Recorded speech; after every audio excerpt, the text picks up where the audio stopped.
अगर आप ये एंटासिड्स नियमित रूप से ले रहे हैं और महीनों से ऐसा कर रहे हैं, तो ये सिर्फ एसिडिटी नहीं है, ये GERD है, एक पुरानी बीमारी जो चुपचाप आपके भोजन नली को जलाती है। और जब तक आपको इसके गंभीर होने का एहसास होता है, सालों का नुकसान हो चुका होता है। मैं डॉक्टर आदर्श हूँ, एक सीनियर गैस्ट्रोएंटेरोलॉजिस्ट। कुफिस की आवाज जो आप सुनते हैं, करोड़ों भारतीयों के लिए राहत की आवाज है। वे कहते हैं कि ये बस एसिडिटी है, मेरे पेट में जलन गुरी है, मैं बस एक एंटासिड ले लूंगा, कल रात कुछ भारी खा लिया था, शायद यही वजह है। हम सब ने ये कहा है, हम सब ने इसमें यकीन किया है, हमेशा की तरह ये बस एसिडिटी है, कुछ गंभीर नहीं। 20 साल पहले केवल 7 से 8% भारतीयों को GERD था। आज शहरों में ये लगभग 22% है। ये लगभग 4 में से 1 शहरी वयस्क हैं और उनमें से ज्यादातर को तो पता भी नहीं है कि उन्हें ये बीमारी है, क्योंकि हमने खुद को मना लिया है कि एसिडिटी बस जीवन का हिस्सा है। भारतीय होने के नाते हम जल्दी तालमेल बिठाना सीख जाते हैं, लेकिन इसे बेहतर समझने के लिए मुझे आपके दिन की एक तस्वीर पेश करने दें। मान लीजिए आपका ऑफिस रात 8 बजे खत्म होता है, आने जाने में और 1.5 घंटा लगता है, तो आप 9:30 बजे थके हारे घर पहुंचते हैं। फिर 10 बजे ताजा डिनर आपका इंतजार कर रहा होता है और आप खाते समय नेटफ्लिक्स देखते रहते हैं। आधी रात तक आप भरे पेट के साथ सीधे लेटे होते हैं। तभी ये होता है, जलन शुरू हो जाती है। तो जाहिर है आप एंटासिड के पाउच की ओर हाथ बढ़ाते हैं और हैरानी की बात नहीं कि ये काम करता है, और फिर आप सो जाते हैं। ये एक सामान्य रस्म लग सकती है, लेकिन जितना ज्यादा आप एंटासिड पाउच लेते हैं, उतनी ज्यादा भोजन नली जलती है। असल में जो हो रहा है वो ये है, जब आप देर से खाते हैं और तुरंत लेट जाते हैं, तो आपके एसिड वापस आपकी भोजन नली में बहने लगता है। एंटासिड इसे बेअसर तो करता है, लेकिन सिर्फ 30 मिनट के लिए।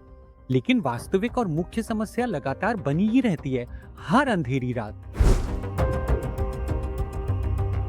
मुझे इसे सरलता से समझाने में, भोजन नली पेट के बीच एक वाल्व होता है। जब यह कमजोर हो या गलत समय पर खुले, तो एसिड ऊपर आता है। पेट एसिड सह सकता है, भोजन नली नहीं। हमारा शरीर कभी कभार एसिड के संपर्क को संभाल सकता है, लेकिन हफ्ते दर हफ्ते ऐसा होना एक गंभीर संकेत है। आपकी भोजन नली की परत धीरे धीरे खराब हो रही है। पहले सूजन आती है, फिर कटाव होता है, छाले हो सकते हैं, नली का सिकुड़ना और कभी कभी कैंसर। मुख्य बात यह है कि ये सिर्फ मसालेदार खाने तक सीमित नहीं है, बल्कि आपके खाने के समय, मात्रा और उसके बाद की आदतों पर निर्भर है। रात 11 बजे वो बिरयानी और उसके तुरंत बाद लेट जाना, ये दोपहर के लंच से अधिक हानिकारक है, जहां आप उसके बाद 3 घंटे तक बैठे रहते हैं। रिसर्च से पता चलता है कि सोने से 3 घंटे पहले खाना खाने से फूड पाइप में एसिड काफी बढ़ता है। एक स्टडी के अनुसार रात 9 के बजाय 7 बजे से पहले डिनर करने से रात में एसिड का संपर्क घट गया। असली विलेन सिर्फ मसाला नहीं, ये देर रात का खाना है और उसके बाद बिस्तर पर नेटफ्लिक्स देखना है।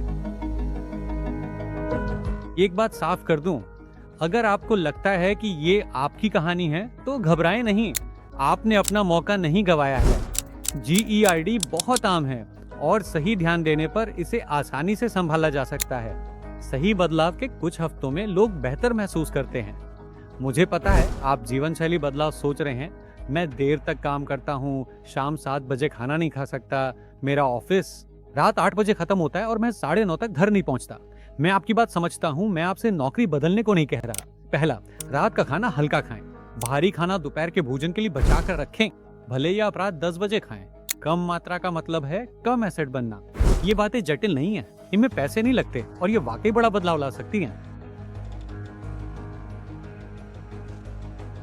लेकिन यहाँ बताया गया है कि आपको वास्तव में डॉक्टर से कब मिलना चाहिए। यहाँ मेरा एक सरल नियम है, अगर आपको सीने में जलन या एसिड रिगर्जिटेशन की समस्या है जो नियमित रूप से हो रही है, तो गैस्ट्रोएंटेरोलॉजिस्ट से सलाह लेने का समय आ गया है। कुछ खतरे के संकेत वाली स्थितियां हैं जिनमें आपको तुरंत अपने डॉक्टर से मिलना चाहिए।